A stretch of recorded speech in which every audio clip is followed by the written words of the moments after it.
جلول صاحب تشریف لا چکے ہیں۔ اب میں امیر شہر بہوٹا جناب راجہ غلام حیدر صاحب سے گزارش کروں گا کہ وہ آئیں اور اپنے خیالات سے نوازیں۔ جناب راجہ غلام حیدر ایڈوکیٹ امیر جماعت اسلامی بہوٹا سے۔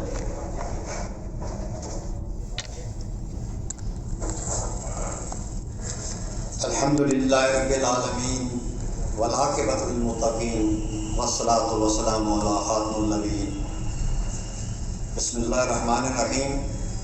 کل من علیہا فان ویبقی وجہ ربک ذو الجلال والاکرام۔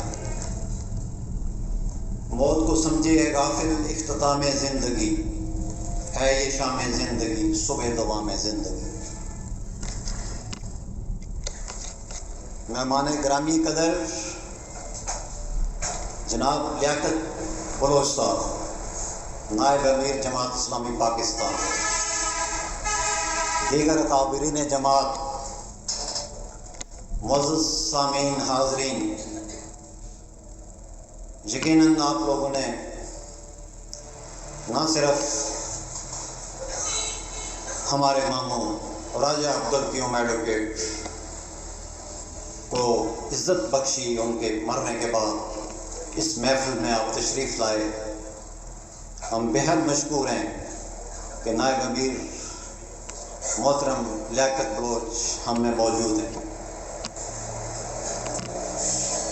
معزز حاضرین، محترم راجہ عبدالقیوم ایڈوکیٹ مرحوم کی شخصیت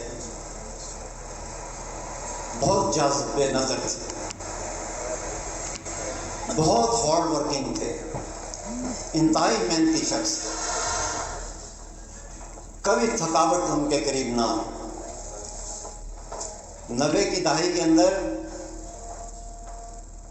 جو بہت ایک ایسا وقت گزرا ہے کہ مہمات تھیں جماعت اسلامی کے اندر، اور ہمارے مہمان گرامی لیاقت بلوچ صاحب محترم بخوبی واقف ہیں۔ اس دور کے اندر بھی انتہائی متحرک رہے ہیں اس شہر کے اندر، اور جماعت کو متحرک رکھا ہے۔ تمام اراکین کے ساتھ، کارکنان کے ساتھ انتہائی شفیقانہ ان کا برتاؤ تھا۔ راجہ عبدالقیوم ایڈوکیٹ 1928 میں پیدا ہوئے۔ جب بھی کبھی اس پاکستان کی تخلیق کا ذکر ہوتا تو وہ اپنی یادیں تازہ کرتے کہ کس طرح ہم کالج کے زمانے میں اس تحریک کے اندر حصہ لیا کرتے تھے، اور پاکستان کا مطلب کیا، لا الہ الا اللہ، یہ ہر جگہ اس کا ذکر کرتے تھے تاکہ لوگوں کے ذہن کے اندر یہ فکر پیدا ہو، یہ سوچ پیدا ہو کہ یہ محض اسی طرح یہ ملک نہیں بنا ہے، کوئی غیر نظریاتی کوئی مملکت نہیں ہے، بلکہ ایک نظریاتی اس کی بنیاد ہے۔ اس وقت بمشکل ان کی 17-18 سال عمر ہوگی، اسکول کالج کا زمانہ تھا ان کا، اور یہ نعرے لگایا کرتے تھے اس ملک کے لیے۔ اور پنجاب یونیورسٹی سے انہوں نے گریجویشن کی، وہاں سے بی ڈی کیا، اور اس وقت ڈسٹرکٹ والدن ہمارے پہلے کی باتیں ہیں، ڈسٹرکٹ کونسل کے سکولز ہوا کرتے تھے کلر سیدہ سے، پھر یہ گورنمنٹ سکول بنے، ان کے اندر رہے، اور 88 میں جا کر انہوں نے ریٹائرمنٹ لی، اور اس کے فوراً بعد جماعت اسلامی کو جوائن کیا۔ ان کی امارت بھی رہی، تقریباً 3 مرتبہ مسلسل ان کے پاس رہی ان کی امارت، اور بڑے مشکل دور تھا۔ 96 کا دھرنا، جناب نائب امیر سے کون سی یہ چیز چھپی ہوئی ہے، یہاں پر پولیس نے ہمیں گھیرا ڈالا ہوا ہے، تو سارے کے سارے لوگ میرے گھر میں ادھر اکٹھے ہوئے، رات کے اندھیرے میں یہاں سے ہم نکلے ہیں، اور ایک بلڈنگ کمیٹی چوک کے پاس تعمیر ہو رہی تھی، اس کے نیچے جا کر ہم اس کے اندر ہم نے پناہ لی، اور ساری رات چھپے رہے، اور صبح وہاں سے نکلے اور نعرہ تکبیر بلند کیا۔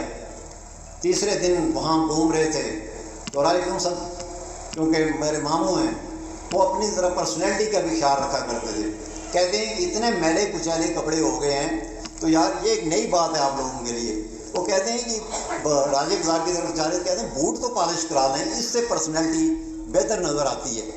ہم لوگ اچھے سے اچھے کپڑے بھی پہن لیں نا، تو کسی نے بوٹ اچھے نہ پہنے ہوں، چمک ان میں نہ ہو، تو بڑا فرق پڑتا ہے.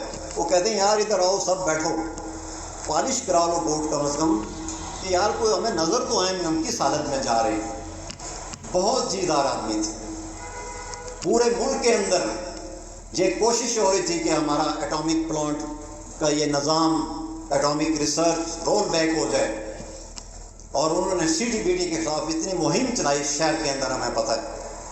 افسوس کہ وہ اس کی بیشتر زمین ان کی اس پروجیکٹ کے اندر آ گئی، اور اس پروجیکٹ کے ساتھ ان کا گاؤں ہے. مرتے دم تک، جہاں سے جانے سے 1 ماہ قبل کی بات ہے کہ وہ آواز بلند کر رہے تھے کہ لوگوں کے حقوق کدھر ہیں. کیا ظلم کیا ہم نے کہ اگر ہماری زمینیں کسی پروجیکٹ کے اندر چلی جائیں اور ہم اپنے بچوں کے لیے مکان بھی تعمیر نہ کر سکیں، گھروں تک بھی نہ جا سکیں آزادی کے ساتھ. نہ گورنمنٹ، پنجاب گورنمنٹ ہماری طرف توجہ دے رہی تھی، نہ سینٹرل گورنمنٹ کوئی توجہ دے رہی تھی. تو یہ آواز بلند کرتے کرتے 2-2.5 ماہ قبل وہ لندن یہاں سے چلے گئے. لاسٹ ٹائم تک ہمیں نمازی بنانے میں، بچپن سے لے کر تعلیم کی طرف رغبت دلانے میں اور نمازی بنانے میں یہ ان کا کردار ہے. اور آخری وقت بھی اپنی اولاد کو، بیشتر ان کی اولاد وہاں پر ہے، 60-70-80 کے قریب افراد ہیں جو انہوں نے، جسے کہتے ہیں نا بوٹا لگایا، پودا لگایا، اس وقت لندن کے اندر موجود ہیں، جن میں سے چند یہاں بیٹھے ہوئے. یہ سب انہیں کے. آخری وقت بھی وہاں پر ایک سنا ہے کہ ایک پاکستانی تھا، وہ بھی اسی کورونا میں مبتلا ہوئے بیچارے، تو وہ بھی وہ تھا، تو اس نے کبھی نماز نہ پڑھی. یہ اس کی گواہی ہے کہ مرتے دم لاسٹ ٹائم بھی، آخری وقت بھی وہ اٹھے ہیں، وضو کیا ہے، نماز پڑھی ہے اور ناشتہ کیا، اور زبان سے یہ نکلا کہ میرا خیال ہے وقت میرا پورا ہو رہا ہے، اور ایک طرف گرے بستر کے اوپر اور جان آفرین کے حوالے کر دی. انتہائی جیدار انسان تھے. ہمارا گاؤں یہ نئی بات ہے آپ لوگوں کے لیے، اور یہ آنکھیں کھول دینے والی بات ہے کہ ایک جگہ سے ہمارا گاؤں انہوں نے لیا، خریدا پروجیکٹ والوں نے، اور گاؤں کی ہماری کچھ زمین سڑک کے دوسری طرف تھی. ہم نے لوگ کچھ کہنے لگے راولپنڈی چلے جائیں گے، اسلام آباد میں کہیں چلے جاتے ہیں. انہوں نے کہا، یہ باتیں میں اس لیے کہہ رہا ہوں کہ یہ ان کا مشن تھا کہ لوگوں کو ان کے حقوق ملیں. انہوں نے کہا کہ یہ زمینیں جو کسی ایک آدمی کے قبضے میں تھیں، پوری زمین ہوتی ہے، زمین کا قبضہ، وہ زمینیں واگزار کرائیں، اس کو تقسیم کیا خود بیٹھ کر، گلیاں چھوڑی. آج بھی اگر گاؤں کے لوگوں کو یاد ہو تو یہ ان کی بہت بڑی خدمت ہے. اور دین اسلام کی بلندی کے لیے، سر بلندی کے لیے وہ سر بکف تھے، بے حد نڈر انسان تھے. 88 میں انہوں نے ریٹائرمنٹ لی اور پھر پوری زندگی اپنے اس مشن کے لیے لگا دی. اللہ تعالیٰ نے ایک اچھی خاصی عمر دی.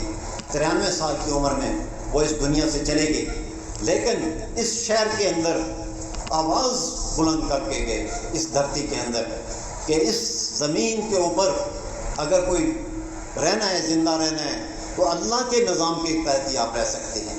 اگر اس نظام کو آپ نہیں لائیں گے اس سرزمین کے اوپر تو یہ کیا زندگی ہے، یہ ناکامی ہے ہماری.